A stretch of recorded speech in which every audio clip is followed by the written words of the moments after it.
আসসালামু আলাইকুম, আহিল লাইফস্টাইল নতুন একটা ব্লগে আপনাদের সকলকেই স্বাগতম। আজকে আমি মাটন ঘুগনি বানাতে যাচ্ছি। আপনারা দেখতে থাকুন ফুল ভিডিওটা কিভাবে বানাচ্ছি, স্কিপ করবেন না। তো প্রথমেই আমি আলু মটরটাকে প্রেসারে দিয়ে আমি দুটো সিটি দিয়ে নেব। তো প্রথমে আমি দিয়ে দিলাম একটু সামান্য লবণ আর বেকিং সোডা। এরপর আমি ওটাকে ভালো করে মুখটিটা এঁটে দিয়ে আমি গ্যাসের উপরে চাপিয়ে দেব। আমি আগের দিন রাত্রেবেলায় মটরটা ভিজিয়ে রেখেছিলাম। খুব ভালো হয় আগের দিন রাত্রেবেলায় ভিজিয়ে রাখলে, খুব ভালোভাবে ভিজে যায়। তো এই কারণে আমি আগের দিন রাত্রেবেলায় মটরটা ভিজিয়ে রেখেছিলাম। তো এদিকে এটা সিদ্ধ হতে থাকুক, আমি মশলাগুলো সব বেটে নেব। তো আমার ঘুগনি করার জন্য মটর আর আলু সিদ্ধ হয়ে গেছে। তো আমি এখানে নামিয়ে নিয়েছি, খুব ভালোভাবে সিদ্ধ হয়ে গেছে। তো এরপর আমি মশলাটা সব কিছু আমার বাটা ঘষা সব হয়ে গেছে। তখন আমি পেঁয়াজ বেটেছি, আদা বেটেছি, রসুন বেটেছি আর একটু জিরে বেটেছি। তো ওখানে দিয়ে দিয়েছিলাম ধনিয়া গুঁড়া, মরিচ গুঁড়ো, হলুদ গুঁড়ো আর একটু সামান্য পরিমাণ আমি জিরে গুঁড়োও দিয়েছিলাম। তো এরপর আমি ভালো করে মশলাটাকে একটু পানি দিয়ে নেড়ে চেড়ে একটু সাইড করে রেখে দেব। এইভাবে মশলাটা আগে থেকে রেডি করে রাখলে তরকারির টেস্ট বাড়ে খুব। তো আপনারা এইভাবে করে রান্না করে দেখবেন খুব ভালো হয় খেতে। তবে খুব ভালোভাবে আমি মিশিয়ে সাইড করে রেখে দিচ্ছি। এরপর আমি দুটো তেজপাতা দিয়ে দিয়েছি তেলের পরে। তো এরপর আমি পেঁয়াজ কুচি দিয়ে দেবো ওই তেলেই। তো দেখতে থাকুন। তো পেঁয়াজ কুচিটা দেওয়া হয়ে গেছে আমার। পেঁয়াজ কুচিটা খুব ভালোভাবে আমি ভেজে নেব। তো পেঁয়াজ কুচিটা খুব ভালোভাবে ভাজা হয়ে গেলে আমি আগে থেকেই বানিয়ে রাখা ওই মশলা পেস্টটা এতে দিয়ে দেব।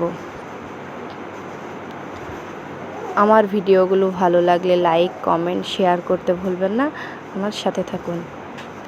তো এরপর আমি মশলাটা দিয়ে দিলাম। তো মশলাটা দিয়ে খুব ভালোভাবে আমি মশলাটাকে কষিয়ে নেব। তো মশলাটা আমার দেওয়া হয়ে গেছে। আমি এবার খুব ভালোভাবে নেড়ে চেড়ে মশলাটাকে সময় নিয়ে কষিয়ে নেব। তো আমার মশলাটা কষানো হয়ে গেলে আমি দিয়ে দেব ওই মটর আলু সিদ্ধ করে রাখা আলু মটরগুলো সব দিয়ে দেব। তো ভালোভাবে আমি মশলাটাকে কষিয়ে নেব। খুব সময় নিয়ে আমি গ্যাসটাকে আস্তে দিয়ে যাতে মশলাটা না পুড়ে যায় সেইভাবে আমি কষিয়ে নিয়েছি। তো এরপর আমি আলু মটরটা দিয়ে দিলাম। তো আলু মটরটা দেওয়ার পরে আমি খুব ভালোভাবে আলু মটরটাকেও কষিয়ে নেব। খুব ভালোভাবে আলু মটরটাকে নেড়ে চেড়ে মশলাটা খুব ভালোভাবে মিশিয়ে নেব। আলু মটরের সঙ্গে যেন খুব ভালোভাবে মিশিয়ে যায়, তাই আমি খুব ভালোভাবে নেড়ে চেড়ে মিশিয়ে নেব। তো ভালোভাবে মিশিয়ে নেওয়ার পরে আমি এরপর দিয়ে দেব এখানে আগে থেকে রান্না করে রাখা মাটন। তো মাটনটা দেওয়ার পরে আমি খুব ভালোভাবে আর একটু নেড়ে চেড়ে আর একটু কষিয়ে নেব। আর 5 মিনিট ভালোভাবে কষিয়ে নেব। তো আর 5 মিনিট কষিয়ে নিয়ে আমি এবার এতে পানি দিয়ে দেব পরিমাণ মতো। আমার যতটা পানি লাগবে আমি সেইভাবে পানি দিয়ে দেব এই ঘুগনি মটরটায়। তো পানি দিয়ে দিলাম আমি। তো পানিটা দেওয়ার পরে আমি খুব ভালোভাবে নেড়ে চেড়ে আমি ফোটার অপেক্ষায় থাকব। তো এর ফোটার একটু আগেই আমি দুটো মশলা চিড়ে রেখেছিলাম সেটা দিয়ে দিলাম। আর উপর দিয়ে কাঁচা লঙ্কা দিয়ে দিলাম। কাঁচা লঙ্কা দেওয়া হয়ে গেলে আমি উপর দিয়ে মিট মশলা দিয়ে দেবো, সানরাইজের মিট মশলা। তো উপর দিয়ে আমি মিট মশলা ছড়িয়ে দিচ্ছি।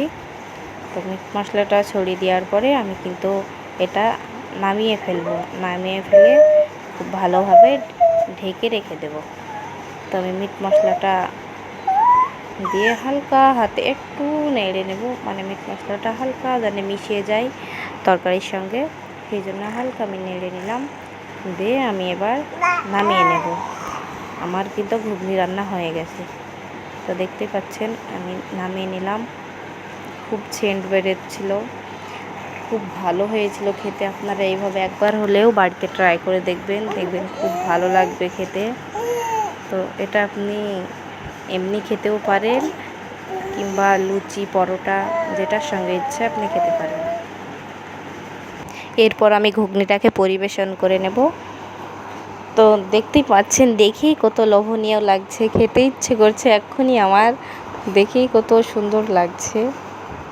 তো এটা আমরা খেয়েছিলাম লাচ্ছা পরোটা দিয়ে। তো আপনারাও বাড়িতে ট্রাই করে দেখবেন, দেখবেন খুব ভালো খেতে হয় এইভাবে। এটা খেতে দুর্দান্ত হয়েছিল, খুব ভালো হয়েছিল খেতে। আপনারা একবার হলেও বাড়িতে ট্রাই করে দেখবেন। আর আমার ভিডিওটা কেমন লাগলো কমেন্টে জানাতে ভুলবেন না। আজকে তাহলে আসি এই পর্যন্ত। ভালো থাকবেন, সুস্থ থাকবেন। নেক্সট আর একটা ব্লগে দেখা হচ্ছে আপনাদের সকলের সঙ্গে। আসসালামু আলাইকুম।